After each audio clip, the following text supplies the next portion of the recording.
আমরা সবাই এক, জাগ্রত হোক বিবেক। ঠিক আছে, এখানে লেখা আছে অঙ্গীকারনামা বা সমঝোতা। আমরা নিম্ন স্বাক্ষরকারী দল এই মর্মে জানাচ্ছি যে আমাদের মধ্য ব্যক্তিগত পর্যায়ে কিছু বিষয় নিয়ে অভিমতের কারণে মনোমালিন্যের সৃষ্টি হয়।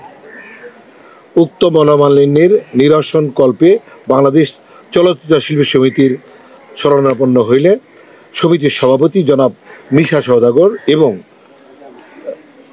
এর উদ্যোগে নিম্নবর্ণিত কার্যকরী পরিষদ সদস্যদের উপস্থিতিতে বিষয়টি সুষ্ঠু সমাধান হয়ে যায়। পরবর্তীতে এই বিষয়ে যাতে পুনরাবৃত্তি না হয় সেদিকে আমরা সচেষ্ট থাকব। ফার্স্ট শোয়ে আছে মিষ্টি জান্নাত, সেকেন্ড শোয়ে আছে তমা মির্জা, আর আমরা যারা ছিলাম আমাদের মাননীয় সভাপতি শুরু করে সবার শোয়ে আছে, রোজিনাবার শোয়ে আছে।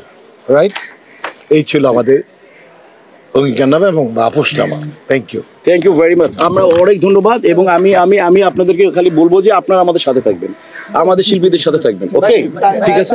যেহেতু ওনারা অল্প একটু কথা বলি, আমরা যদি এই বিষয়ে আমরা কোনো কিছু পেতাবো না, তাদের কথাটা আমরাও তো যেহেতু আপনাদের আসসালামু আলাইকুম।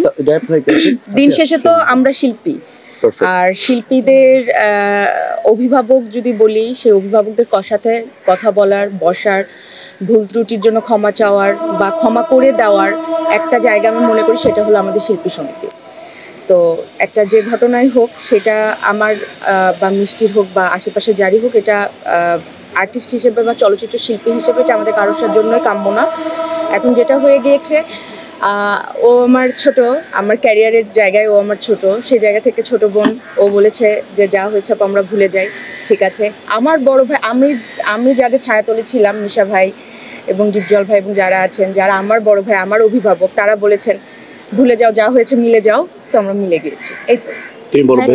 Perfect perfect. বলো মিষ্টি, মিষ্টি বল। সবাইকে শুভ সন্ধ্যা। খুবই ভালো আছি। সবচেয়ে ভালো লাগছে যে আমাদের যেমন বাবা মা আমাদের অভিভাবক, আমাদের কিন্তু শিল্পী সমিতি আমাদের সেকেন্ড পরিবার।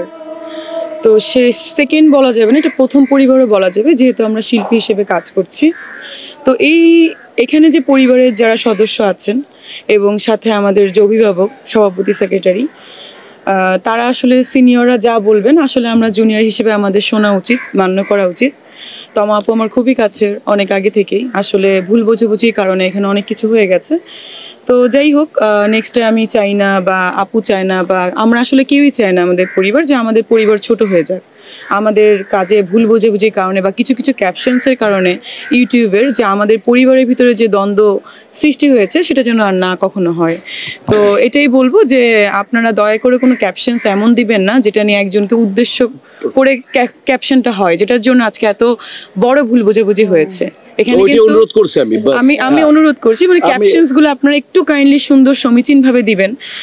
না দিলে আসলে আমাদের মধ্যে একটা দ্বন্দ্ব লেগে যাচ্ছে। আজকে তমা আপুর সাথে, কালকে দেখা যাবে আরেকজনের সাথে, কালকে দেখা যাবে আমার সঙ্গে আরেকজনের, তার সঙ্গে আমার, এরকম একটা প্রবলেম আসলে মানে হয়ে যাচ্ছে। সো ক্যাপশনস গুলো আপনারা কাইন্ডলি, অনুরোধ করব, রিকোয়েস্ট করব, আপনারা মানে উদ্দেশ্যমূলক ভাবে কাউকে দিবেন না। কথা বলতে বলতে অনেক কথা বলা হয়ে যায়। আমাদের অভিভাবক যারা আছেন তাদের কথা আমরা শুনেই আজকে মিউচুয়াল করলাম, কারণ অভিভাবক একটা পরিবারে ভাই বোনের দ্বন্দ্ব হলে যেমন বাবা মা মিলিয়ে দেয়, তেমন শিল্পী সমিতিতে আমাদের অভিভাবক যারা আছেন, আমাদের শ্রদ্ধেয় আপু ভাইয়ারা, রোজিনা ম্যাম, মিশা ভাইয়া বা যারা আছেন, তারা সবাই চেয়েছেন আমরা মিলে যাই। আসলে ব্যাপারটা এত দূরে যাওয়ার কথা ছিল না। তো যাই হোক, যা হয়ে গেছে সেটা তো আর ফিরে আসবে না, কিন্তু ভবিষ্যতে এমন কোনো কিছু আমরা করব না বা হবে না যেটার জন্য আসলে আমাদের সমিতি বলেন, আমরা শিল্পী হিসেবে আমরা ছোট হয়ে যাই। আর কাইন্ডলি আপনারা দয়া করে কোনো রিকোয়েস্ট, এমন কোনো ক্যাপশনস দিবেন না যেটার জন্য আমরা মানে ক্ষতিগ্রস্ত হই। ধন্যবাদ। পরিষদের যে এই যে উদ্যোগটা আপনাদেরকে নিয়ে তাদের কার্যক্রম শুরু হয়েছে, এমনিতেও তারা কার্যক্রম করছেন, এই যে সমঝোতা বা একটা নিজেদের মধ্যে যে সুন্দর একটা সম্পর্কের জায়গা আবারও তৈরি করবে সফলতার জায়গা থেকে। দেখেন, আমরা কিন্তু সবসময় বলেছি এটা একটা পরিবার, আমি চাই, মানে আমিও যেমন চাই না কোনো গ্যাঞ্জাম হোক, এখনও যে কন্ট্রোভার্সিগুলো হচ্ছে না হোক। আর মিশা দীপজল ভাইয়ের যে পরিষদ বা আগে যখনও মিশা ভাই ছিল তখনও কিন্তু আসলে কার্যক্রমটা খুব ভালোভাবে চলছিল। তো আমি চাই যে আমাদের সমিতি খুব সুন্দরভাবে শৃঙ্খলভাবে চলুক, আমরা বাইরে যেন মানুষের কাছে কোনো মানে কি বলে ছোট না হয়ে যায় আমাদের সমিতি নিয়ে অনেক কিছু। হ্যাঁ, হয়েছেন তারা, তো এটা তো অবশ্যই অনেক কিছু। এবং এটা